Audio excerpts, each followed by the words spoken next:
बिस्मिल्लाहिर्रहमानिर्रहीम, अस्सलाम वालेकुम। आज हुआ पाकिस्तान वर्सेस इंडिया का बहुत बड़ा टाकरा और जिसमें हमें देखने को मिला कि इंडियन बैट्समैन जो हैं जी, उन्होंने तो आज छक्के छुड़ा दिए। यकीन करें कि इस तरह से धोया, इस तरह धोया पाकिस्तानी टीम को, जिस तरह के कपड़े धोने वाली माई जो है वो साबुन लगा के कपड़ों को धोती है और उससे दागों को सफाया करती है।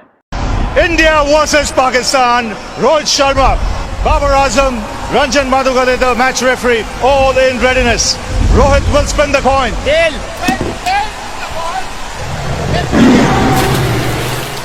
Babar, you won the toss. What have you decided? Definitely देखें जी, बारिश हो रही है तो हम पहले स्विमिंग करना चाहेंगे। बहुत ही अच्छी तरह रोहित शर्मा और शुभमन गिल जो हैं हमें परफॉर्मेंस करते हुए दिखाई दिए। बड़े ज़बरदस्त तरीके से उन्होंने सिर्फ यूं करके अपने कलाइयों का इस्तेमाल करते हुए और शॉर्टकट तरीके से जो है वो शॉट्स निकाली।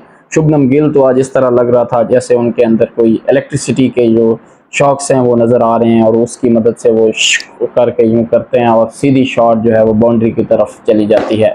तो बड़ा ज़बरदस्त और बड़ा मज़ेदार किस्म का मैच रहा इंडियन फैंस के लिए भी और पाकिस्तानी फैंस के लिए भी। इसके साथ साथ मैं आपको बताता चलूँ कि पाकिस्तान की तरफ से, पाकिस्तानी मीडिया की तरफ से अभी कुछ लोग जो है वो रिएक्शन दे रहे हैं। कुछ यूट्यूब पे मेरे दोस्त जो हैं वो कह रहे हैं कि पाकिस्तानी टीम जो है ये अच्छी नहीं है, इनके पास तो कुछ भी नहीं है, ये पर्ची हैं, ये है वो, इस तरह की बातें जो हैं वो सामने आ रही हैं। तो उनसे मैं सिर्फ इतनी गुजारिश करना चाहूँगा, भाई साहब आप ज़रा रिकॉर्ड उठा के देखें कि इंडिया जब नेपाल के साथ खेला है तो उस वक्त उसने क्या कारकर्दगी दिखाई, उसने कितने कैच मिस किए। पहले 5 ओवर में 3 कैच मेरे भाई छोड़े और उसके साथ ये मैं नहीं कहता कि वो कोई नए प्लेयर थे या नए बच्चे थे, वो नए नहीं थे, वो यही आपके पुराने एक्सपीरियंस जो प्लेयर हैं उन्होंने कैच छोड़े और बड़े ज़बरदस्त तरीके से जो नेपाल है उसकी 67 की जो पार्टनरशिप है वो चली। उसके बाद उनके बॉलर्स ने अटैक किया और उनको कंट्रोल में किया। तो अभी मैच था, ये आगे चलता तो फिर पता चलता कि क्या रिज़ल्ट निकलते हैं। तो पाकिस्तानी बॉलर्स ने बिला आखिर अपनी जान लड़ा के अपना जो ज़ोर है उसके बलबूते पे उन्होंने आखिर 2 विकेटें ले ही ली। हो सकता था आगे मैच चलता, मज़ीद आगे बढ़ता तो हमें देखने को मिलता कि पाकिस्तानी बॉलर जो हैं वो मज़ीद विकेटें ले सकते थे और इंडिया में भी मेरी अपनी जो प्रेडिक्शन है वो ये थी कि तकरीबन 250 तक, 250, 260, 270 तक जाता। तो ऐसा टारगेट अगर पाकिस्तान को मिलता तो आई थिंक सो कि पाकिस्तान के लिए इतना बड़ा टारगेट नहीं था, लेकिन अगर ये टारगेट 300 प्लस हो जाता तो पाकिस्तान के लिए बड़ा चैलेंज बन सकता था। तो ये चीज़ें हैं जिन पे हमें फोकस करने की ज़रूरत है। तो ऐसी सूरत हाल में अपनी टीम को हम ये कहें कि जी ये अच्छा नहीं है तो वो अच्छा नहीं है, तो अच्छे बुरी चीज़ें हर जगह होती रहती हैं। लिहाजा पाकिस्तानी टीम में अभी जो है फ़हीम अशरफ को खिलाने की ज़रूरत नहीं थी, उसकी जगह हमें जो थी मोहम्मद नवाज़ को खिलाना चाहिए, जो कि बहुत अच्छे बैट्समैन भी हैं और उसके साथ साथ उनके पास उनके जो बॉलिंग के लिहाज से जो स्पिनर हैं उसका भी बहुत अच्छा अटैक हमें देखने को मिल सकता है। तो शादाब भैया भी कोई अच्छी परफॉर्मेंस में नहीं नज़र आए। शादाब भैया भी बस ओवर तो उन्होंने कराए और बड़े ज़्यादा जो रन उन्हें लगे, तो शुभनम ने उन्हें सही तरह से धोया है, इस तरह धोया है जैसे कि हम साबुन के साथ अपने हाथ धोते हैं और उससे हमारे जो डेटोल वाला साबुन होता है उससे जर्म्स जो हैं वो मर जाते हैं। यहाँ पे एक बड़ी और दिलचस्प बात यह है कि हम ये नहीं कह सकते कि आज पाकिस्तान के बॉलर्स चले नहीं हैं। पाकिस्तान के बॉलर्स मैं मानता हूँ कि नहीं चले, इसकी कोई बात हो सकती है। इसके पीछे बहुत सारी रीज़न्स हैं। इसके पीछे रीज़न्स ये हैं कि वहाँ का जो एनवायरनमेंट है, वहाँ पे जो ह्यूमिडिटी क्रिएट हुई है जिसकी वजह से नमी है, नमी की वजह से जो लाइन अप बॉल में है वो सही तरह से हो नहीं पा रहा, बॉल में वो ग्रिप नहीं आ रही जो कि फास्ट बॉलर को रिक्वायर्ड होती है। मैं मानता हूँ कि हारिस रऊफ जब 150 की रफ्तार से आते हैं तो अगले वाला बंदा जो है वो कांपने लग जाता है, लेकिन शुभमन गिल में ऐसी वो चीज़ नज़र नहीं आई। उसकी सबसे बड़ी वजह ये थी कि बॉल में वो वाली जो ग्रिप थी, जिस तरह से स्विंग होती है, बॉल आउट स्विंग होती है, इन स्विंग होती है, अब हम नसीम शाह के जो ओवर हैं उनको उठा के देते हैं, उस तरह की जो हमें चीज़ें हैं वो अब हारिस रऊफ में आज के मैच में नज़र नहीं आई। अगर वो उस तरह की बॉलिंग्स होती, उस तरह का अटैक होता शहीन की तरफ से भी, नसीम शाह की तरफ से भी और जो हारिस रऊफ है उनकी तरफ से भी, तो मेरा नहीं ख्याल कि इंडियन बैट्समैन को ज़्यादा देर तक चल सकते थे। तो अब सवाल ये उठ रहे हैं कि अगर आप एशिया कप हारते हैं तो आप किस मुंह से वर्ल्ड कप खेलने जाएंगे। तो भाई देखें, जीत हार तो होती रहती है, लेकिन मुकाबला जो है ना वो टफ टाइम में होना चाहिए। पाकिस्तान भी अपनी तरफ से भरपूर कोशिश करेगा कि वो जीते और इंडिया भी कोशिश करेगा कि मैं जीतूं। अब ऐसी सूरत हाल में हमें देखना ये है कि कौन सी टीम जो है वो स्ट्रॉन्ग है।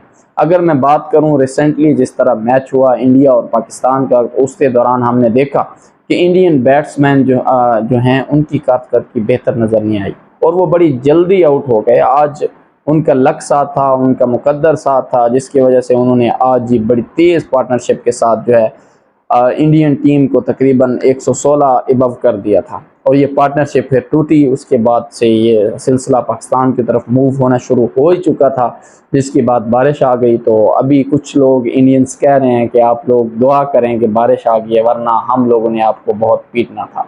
तो उनसे मेरी गुजारिश ये है कि आज तो चलो बारिश आ गई, पीछे भी तो बारिश आ चुकी थी, तो इसका तो अभी रिज़ल्ट जो है वो कल तक हमें पता लग जाएगा। लेकिन मैं फिर यही बात कहूँगा कि अपनी टीम को भाई बुरा नहीं कहना चाहिए। कुछ चीज़ें हैं जो कि इम्प्रूवमेंट करने की ज़रूरत है। मैं बता चुका हूँ कि फ़हीम अशरफ को अभी टीम में नहीं होना चाहिए, उसे रिप्लेस करना बहुत ज़रूरी है।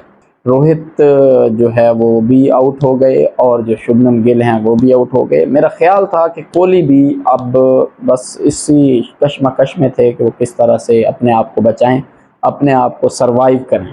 तो ये चीज़ें हैं जिसे कि हमें देखने की ज़रूरत है। बाकी ये गेम है, कुछ भी हो सकता है, इसमें कुछ नहीं कह सकते। लेकिन पाकिस्तान की टीम फ़िलहाल बहुत बेहतर है। पाकिस्तान की कारकर्दगी बहुत अच्छी है, बहुत ज़्यादा इम्प्रूवमेंट पाकिस्तान ने की है। तो अभी कुछ चीज़ें हैं जिसमें कि पाकिस्तान को चाहिए कि वो इस चीज़ों को इम्प्रूव करे।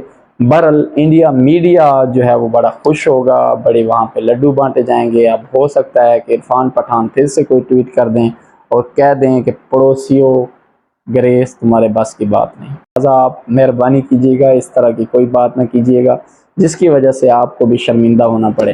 तो लिहाजा हम तो कोई बड़ी बात नहीं करते, कोई बड़े बोल नहीं बोलते। जब बात आएगी, जब हम खेलेंगे, तब हम बताएंगे कि क्या है हमारे अंदर क्वालिटीज़।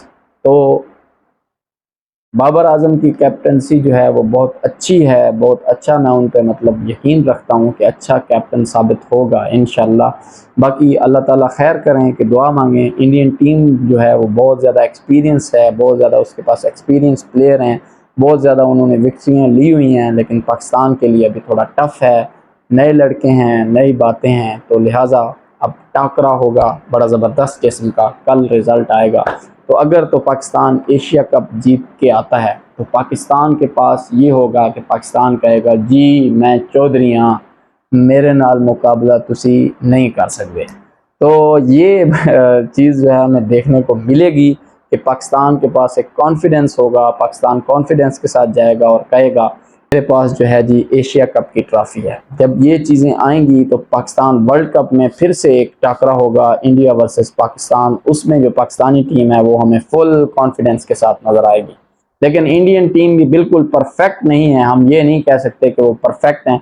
लेकिन इस दफ़ा पाकिस्तानी टीम की ये चीज़ हमें माननी पड़ेगी कि पाकिस्तानी टीम के जो विजन है वो क्लियर है।